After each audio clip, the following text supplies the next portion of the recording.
హిందూ అన్నవాడు ఖచ్చితంగా ఖండించాలి. మీరు రంగరాజన్తో మాట్లాడారు, ఆయన ఏం చెప్పారు అసలు ఆ దాడి గురించి? ఆయన ఏం మాట్లాడారు? అదే నేను వారిని అడిగింది ఏమిటంటే అసలు ఇక వాళ్ళ ఇంటెన్షన్ ఏంటి, వాళ్ళు ఏవో మాట్లాడారు, మనం కూడా చూసాం కదా. ఇంకా అంటే మనం ఊహించుకోవడం వేరుండొచ్చు, మనం ఏవో రకరకాల ఊహలు, ఫేస్బుక్లో పోస్టులు, యూట్యూబ్లో ఏవో ఉండొచ్చు. కానీ అతని మాటల్లో ద్యోతకమైనదే వారు చెప్పారు. అతని మాటల్లో చెప్పాడు కదండి, నువ్వు ఏదో వచ్చిన వాళ్ళందరినీ గుర్తుపట్టి అలాంటి వాళ్ళని ఇలాంటి వాళ్ళని సప్లై చేయాలి అంటే ఏంటి ఇక్ష్వాకు వంశం, భరత వంశం వాళ్ళని దేనికి ఏం చేసుకోవాలి కనిపిస్తుంది? కాదు నాన్న, ఏదో కాళిదాస్ కవిత్వం కొంత, ఆ తర్వాత తెలిసి అది చాలా బాధాకరం కదా ఆయన. దుర్మార్గం నాన్న, అది బాధగా దుర్మార్గం, చాలా హృదయానికి చాలా ఖేదం కలిగించింది. మేము 4 రోజుల నుంచి ఆ బాధ అనుభవిస్తున్నాం. వారితో ఆ రోజు మాట్లాడాం, ఇప్పుడు వచ్చామనుకోండి. కానీ ఎప్పుడైనా నేనేం చెప్తా అంటే, శత్రుపక్షమైన ఉదాహరణ మీకు తెలుసు నేను ఎలా ఉంటానో ఇతర మతాల విషయంలో, అయినప్పటికీ వారు కూడా నా సాటి భారతీయులు, వారు నా సాటి మనుషులు. మనది సిద్ధాంత వైరుధ్యం కలిగి ఉంటే డిస్కస్ చేయి, నథింగ్ రో. నువ్వు చేతులు కాళ్ళు ఉపయోగిస్తానంటే నీకు బుర్రలేదని కదా, షుడ్ డిస్కస్. దాని మీద ఏం కావాలా, అది ఒక విధానం ఉంది. మీరు ఇప్పుడు అన్నారు కదా, రాముడు పెద్దల్ని, పూజ్యుల్ని, తల్లిదండ్రులు గౌరవించుకున్నారు.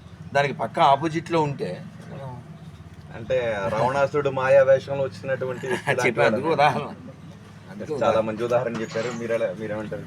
గురుగారు చెప్పినట్టు మారువేషంలో ఉన్న మారీచుడిలాగా ఈ కొంతమంది ఏం చేస్తున్నారంటే కాషాయ వస్త్రాలు ధరించి కాషాయంలో ఒక దీక్ష కలిగినటువంటి యతీశ్వరులాగానే వేషం వేసుకొని హిందూ ధర్మాన్ని నాశనం చేయడానికి కొంతమంది తయారయ్యారు. ఈ మధ్య ఒక జంబూద్వీపం స్వామి అని విన్నాం. అతను కూడా మన పురాణాలను, మన యతి ధర్మాలను, మన సనాతన ధర్మాన్ని కూనీ చేస్తూ ఆశ్రమ ధర్మాలకు విరుద్ధంగా చేస్తున్నాడు. ఖచ్చితంగా ఇది హిందూయేతర సంస్థలు హిందూ మతాన్ని దిగజార్చడం కోసం చేస్తున్న కుట్ర. ఇది కూడా అలాగే అనిపిస్తోంది. ఇది ఇంత పైశాచికం. ఏ రామభక్తుడైనా, రాముని సేవించేవాడైనా, రాముడి గుణగణాలు తెలిసిన వాడైనా ఇలాంటి దుర్మార్గాలు చేయరు. రామరాజ్యం అనే పేరు పెట్టుకొని వీళ్ళు కొన్ని హిందూ వ్యతిరేక సంస్థలతో కలిసి మేము రామభక్తులము, రామరాజ్యం చేస్తున్నామని ప్రజల్లో ఒక రకమైనటువంటి సానుభూతిని పొందుతూ సంచలనంగా వాళ్ళు చేయడం కోసం వీరిని ఎంచుకున్నట్టుగా తెలుస్తుంది. ఒక వారం రోజుల క్రితమే వారు మేమంతా ఆలయ ధర్మం కోసం, ఆలయాల్లో అర్చకుల యొక్క సమస్యల కోసం విపులంగా చర్చించాము. వాళ్ళ నాన్నగారు వారైతే దశాబ్దాలుగా ఆలయ వ్యవస్థ కోసం, ఆలయంలో ఉండే ఆగమ శాస్త్రము, సంస్కృతి, సంప్రదాయాల పరిరక్షణ కోసం, చట్ట సవరణ కోసం కృషి చేసిన మహానుభావుడు. అటువంటి వ్యక్తి, సమాజానికి ఉపయోగపడే వ్యక్తిని వాళ్ళు కనుక టార్గెట్ చేశారంటే ఖచ్చితంగా హిందూ మతంలో, సనాతన ధర్మంలో, హిందూ ధర్మం కోసం ఎవరైతే పరితపిస్తున్నారో, ఎవరైతే కృషి చేస్తున్నారో వాళ్ళను దెబ్బ కొడితే వాళ్ళ లక్ష్యం నెరవేరుతుంది. ఆ విధంగా సోషల్ మీడియాలో కావచ్చు, జనబాహుళ్యంలో కావచ్చు, సంచలనంగా ఒక్కసారి ఎదిగిపోవాలన్నటువంటి ఒక పైశాచిక మనస్తత్వంతో ఈ ముఠా వచ్చి పనిచేసినట్టుగా అర్థమవుతుంది. మొత్తానికి ప్రజల నుంచి ఊహించని ఒత్తిడి. ఒక రకంగా చెప్పాలంటే హిందువుల్లో ఈ సంఘటన వల్ల మనము అభద్రతా భావంలో ఉన్నాం. అర్చకలోకమంతా కూడా అభద్రతా భావంలోకి వెళుతోంది. రేపు ఏ అర్చకుడి మీద ఎవరు దాడి చేస్తారో తెలియదు. ఒక 5 ఏళ్ల క్రితం వరంగల్లో సత్యనారాయణ శర్మను హత్య చేశారు. ఒక దేవాదాయ శాఖ పరిధిలో కానీ ప్రైవేట్ దేవాలయాల్లో అనేక మంది ఆత్మహత్యలు చేసుకుంటూ ఉన్నారు. పాలక మండలిలో సంఘ విద్రోహ శక్తులు చేరి అర్చకులు అనేక మందిని హింసిస్తున్నారు. ఇలాంటి సంఘటనల నేపథ్యంలో అర్చకుడికి భద్రత లేదు, అర్చకుడిని ఏమైనా ఎవరైనా చేయొచ్చు అనడానికి ఈ సంఘటన పరాకాష్ఠగా. వెనక్కి ఇంకేదైనా కుట్ర ఉందంటారా? అతను వీరరాఘవరెడ్డి వెనక్కి ఏమైనా సత్యం అంటే ఊహలు చెప్పానుగా, పోస్టులు పెట్టడాలు, ఊహలు అలాంటివి చాలా ఉండొచ్చు. కానీ మనం సమయం పడుతుందిగా, వాళ్ళు ఇన్వెస్టిగేషన్ చేసి, అంటే ఇందులో ఊహలు అంటే మనకు వచ్చిన చూసాయి ఏమిటంటే, ఇప్పుడు తమిళనాడులో